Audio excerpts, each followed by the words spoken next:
اللہ اللہ السلام علیکم ورحمۃ اللہ وبرکاتہ۔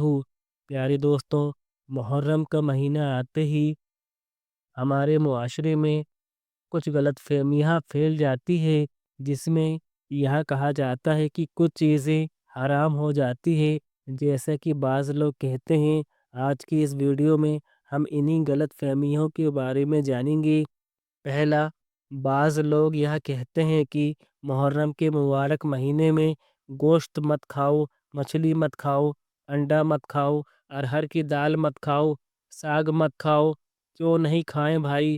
جیسے عام دنوں میں یہ سب چیزیں کھانا جائز ہے، ایسے ہی محرم کے مہینے میں بھی جائز ہے۔ آخر کیوں محرم کے مہینے میں یہ سب چیز نہیں کھا سکتے ہیں؟ جو لوگ ایسی بات کرتے ہیں تو ایسے لوگوں کے فریب میں نہ آئیں۔ شریعت نے جن چیزوں کو حلال کہا ہے، اس سے یہ لوگ حرام کرنے پر تلے ہوئے ہیں، جو انتہائی خطرناک چیز ہے۔ آپ یاد رکھیں، جو چیزیں شریعت نے حلال کی ہے وہ سب چیزیں محرم کے مہینے میں کھا سکتے ہیں، اس میں کوئی حرج نہیں ہے۔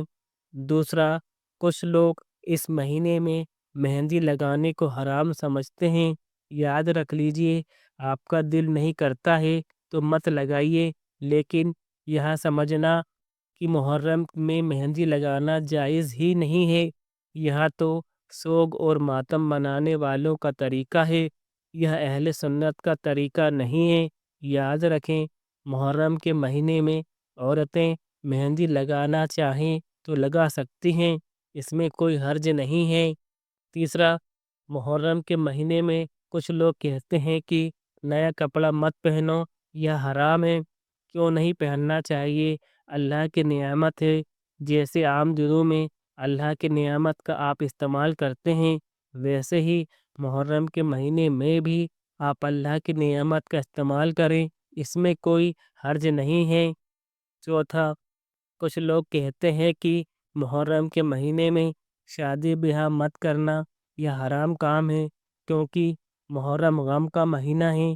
کیوں غم کا مہینہ ہے؟ کیا کسی مہینے میں کسی کی شہادت ہونا غم کی بات ہے؟ پھر تو آپ یوں دیکھیں کہ اسلامی تاریخیں بھری پڑی ہیں شہادتوں سے۔ غم کا مہینہ کہنا ہی ہے تو اس مہینے کو کہنا چاہیے جس مہینے میں رسول اللہ صلی اللہ تعالیٰ علیہ وآلہ وسلم اس دنیا سے پردہ کر گئے۔ اسلام میں غم صرف 3 دن ہیں، کسی کے انتقال پر۔ ہاں، یدی کسی عورت کا شوہر انتقال کر جائے تو وہ 4 مہینے 10 دن تک سوگ منا سکتی ہے۔ اس کے علاوہ کسی اور کے لیے 3 دن سے زیادہ غم منانا یہ درست ہی نہیں ہے۔ کچھ لوگ اس مہینے کو منحوس کہہ دیتے ہیں۔ پیارے دوستوں، یاد رکھو کہ اللہ تبارک و تعالی قرآن میں ارشاد فرماتا ہے، جو اللہ کی راہ میں شہید کیے جائیں انہیں مردہ غمال بھی مت کرو، وہ زندہ ہیں جن کی زندگی کا تمہیں شعور نہیں ہے۔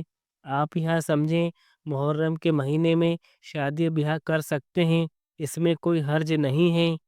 پانچواں، کچھ لوگ کہتے ہیں کہ محرم کے مہینے میں بال اور ناخن کاٹنا جائز نہیں ہے، یہاں سب فضول کی بات ہے، اس کا شریعت سے کوئی لینا دینا نہیں ہے۔ اس مہینے میں بال بھی کاٹ سکتے ہیں، ناخن بھی کاٹ سکتے ہیں اور مونچھ بھی تراش سکتے ہیں، اس میں کوئی حرج نہیں ہے۔ چھٹواں، کچھ لوگ 1 محرم سے 10 محرم تک گھروں میں صاف صفائی نہیں کرتے ہیں۔ پیارے دوستوں، یہ جان لو، یہ شیعوں کا طریقہ ہے اور غم منانے والوں کا طریقہ ہے، یہ اہل سنت کا طریقہ نہیں ہے۔ جیسے آپ عام دنوں میں گھر کی صاف صفائی کرتے ہیں، ایسے ہی محرم کے مہینے میں بھی گھر کی صاف صفائی کرنا چاہیے۔ ساتواں، بعض لوگ یہ سمجھتے ہیں کہ محرم کے مہینے میں بیوی شوہر یدی ہم بستری کریں تو یہ حرام ہے۔ پتہ نہیں کہاں سے یہ لوگ سن لیے ہیں اور سمجھ لیے ہیں۔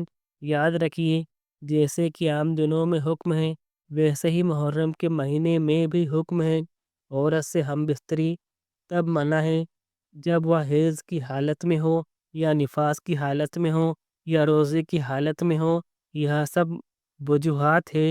مرد عورت کی ہم بستری کو منع کیا گیا ہے۔ شریعت میں محرم کے مہینے میں ہم بستری کرنے سے منع نہیں کیا گیا ہے۔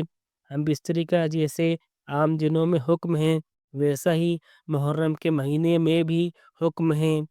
8واں، کچھ لوگ کہتے ہیں کہ محرم میں عورتوں کا سر میں یا بالوں میں تیل لگانا جائز نہیں ہے، یہ حرام کام ہے۔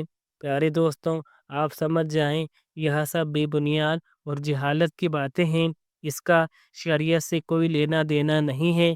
جیسے عورتیں عام دنوں میں بالوں میں تیل لگاتی ہیں، ویسے ہی محرم میں بھی بالوں میں تیل لگا سکتی ہیں، اس میں کوئی حرج نہیں ہے۔